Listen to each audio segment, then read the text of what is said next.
Incidentally, this programme is made by a company part owned by Endemol, which is why you'll see a familiar logo popping up on screen at the end of the programme. But we might hold a phone vote to have it replaced with a slightly less contentious image. Something like this. Anyway, back to the race war, and by now the media had identified the main culprit, i.e. the one who'd actually made the least racially iffy statements, but was definitely the loudest and the most well-known. Even badly drawn robots were angry at her. As Fiona Phillips found out on the techno-friendly GMTV. Jade Goody is an absolute disgrace to Britain. Jade was soon begging for forgiveness that never came for being something she said she wasn't, but had to apologise for anyway. I think she hates people, and I hate her for that. I am so sorry, and I am so sorry. Go on, cry. Cry yourself tolerant. Eventually, of course, Shilpa deservedly reigned supreme and all-out war was averted. There were supposed to be twice as many fireworks, but they were all extinguished by the execs breathing a huge communal sigh of relief when it was announced that she'd won. Anyway, that was Celebrity Big Brother 2007, and now I'm going to dance to some reggae to prove that I'm not racist. Oh, bloody Kingston, bloody town. Ooh, bloody yeah. When broadcasting material featuring demonstrations of hypnotic techniques, The hypnotist must not broadcast his or her full verbal routine straight to camera, presumably in case they accidentally convince the entire nation it's a chicken or something and everybody in the country stands up as one and pecks their way through to the Earth's core. Could happen. the use of illegal drugs, the abuse of drugs, smoking and the misuse of alcohol must not be condoned, encouraged or glamorised in programmes likely to be seen by under-18s. For instance, smoking scenes from the laugh-a-minute cartoon Tom and Jerry have been voluntarily excised from repeat showings. In the bad old days when everyone died at the age of 25, people used to just light up on screen like they were French. Look, here's Richard O'Sullivan puffing his way through an interview on bland 1980s morning show Breakfast Time. Today it'd be more acceptable if he was just sitting there wanking. Demonstrations of exorcism, the occult, the paranormal, divination or practices related to any of these that purport to be real, as opposed to entertainment, must be treated with due objectivity. Even though the paranormal is bullshit. Case in point, Psychic Private Eyes, an incredibly tasteless paranormal investigation show in which 3 of Britain's most respected mediums have joined forces to reveal how their incredible gifts can be used to provide evidence where often the only witnesses are the dead. Colin Fry, Tony Stockwell and TJ Higgs will take on closed cases, help families find answers, unravel mysteries and illuminate the unexplained. And they'll also stand around looking like a trio of gormless little chef workers on a day trip to Pissville. This is Tony, played here by Daffyd from Little Britain, and here's Colin, who perpetually resembles a rat trying to work out whether someone's just farted. Actually, there's no denying Rodent Face, there is one of the biggest mediums in the country. I mean, come on, they don't just let anyone on Ready Steady Cook, you know, it's the nation's premier lowbrow cookery contest. Is food important to the spiritual world then, Colin? I think when people first pass over because they've had a lifetime of sort of experiencing food, you know, and just like anything.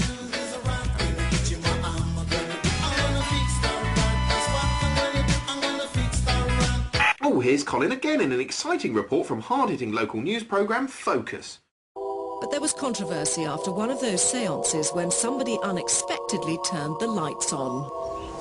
Colin Fry was meant to be communicating with the dead while bound to his chair, but instead an invited audience saw that he was in fact standing up, holding a séance trumpet which they thought was suspended in the air by spiritual energy. Afterwards he said that while in a deep trance, his body had been possessed by a mischievous spirit. Yeah, those mischievous spirits are everywhere. Look, here's one making someone deface a picture of Colin. Oh, you mischievous spirit. Anyway, back to the tension and intrigue of Psychic Private Eyes, in which Colin and co probed the tragic case of the girl who disappeared many years ago. Her body was never found, but this poor woman has been tortured by the belief her own father might have had something to do with it. Now, before we proceed, let's get something straight here. I have nothing but sympathy for this woman, or, in fact, for anyone so hurt by the pain of bereavement that they're prepared to believe there might be something in this psychic malarkey. The punters aren't stupid, they're just vulnerable. I'm told to talk about scars. Well, not much of a reaction there. Better widen the net a bit. Both physical and emotional. This seems like an opportune moment to have a quick chat with mind-reading magician Ian Rowland, who's an expert on something called cold reading. Cold reading is the art of talking to someone so that you sound like you know a lot more than you really do. It's great when you're giving a supposedly psychic reading to actually be able to get information back from the person you're giving the reading to, and then kind of massage what you just said as if you got something right when you didn't. In this particular case, there's a clear statement that it's a railway ticket. There's some importance to a one-way railway ticket.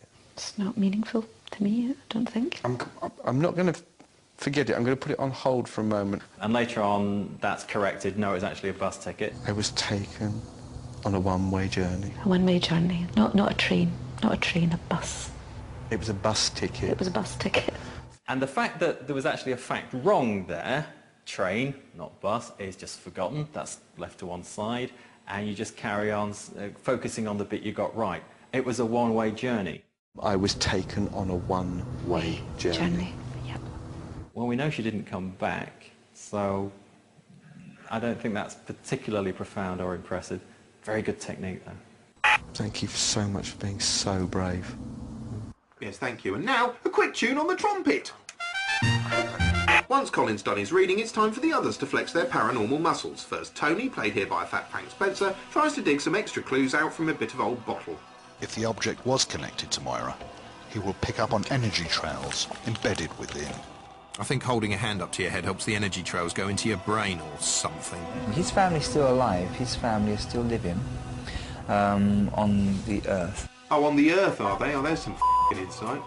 As if that isn't enough, TJ decides to dredge up further evidence by psychically reenacting the lost child's supposed last moments. I can smell him on her. And she's so cold, her hands are absolutely freezing. But I could just... TJ Higgs there, psychically reimagining the murder of a child for entertainment. Incredibly, psychics aren't done yet, because Colin's going to use his magic powers to find where the body's buried. I certainly feel as though there is at least one child's body concealed here, but I don't sense her. Oh, right. Oh, yeah. A couple of dead kids around here, but not the one I'm looking for, so f*** it. Soon Colin deduces the body is buried beneath someone else's coffin in a local cemetery. And, of course, you can't prove otherwise without digging up the entire graveyard, which isn't very likely to happen. How revolting and irresponsible you find it, I suppose, depends ultimately on how plausible you find psychics in general, whether or not you think they've earned the right to blow their own trumpet. Yeah, Colin? For this programme, I asked internet animator David Firth of FatPie.com to come up with an animation for us. He did this. TV is shit, unless you have a text dramatizer, a wicked new device that downloads textures from the shows you're watching and pumps them directly to your fingertips for the maximum TV experience. It feels like there's soil on my fingertips. It's actually just code. How are they doing? No complaints yet. You have one new complaint. I'd like to complain that when I was watching Inspector Morse, the grass texture felt more like asparagus. Well, I can't help you now. I've just plunged our TV station 2 miles beneath the sea to help our producers come up with exciting new ideas. How about a docu-comedy sitcom soap about welders and welding? Could we make that waders instead? You know, them boots that you wear? I like waders. Let's do it. Back at the pond, Terry's run into a little bit of trouble with a local wasp. Bloody hell, there's wasp in waders. That is so funny. Then why don't you fucking laugh? If it's that fucking funny, then start laughing. A long time ago, in a galaxy far, far away, there lived a cheery little series called Battlestar Galactica, which was set in space.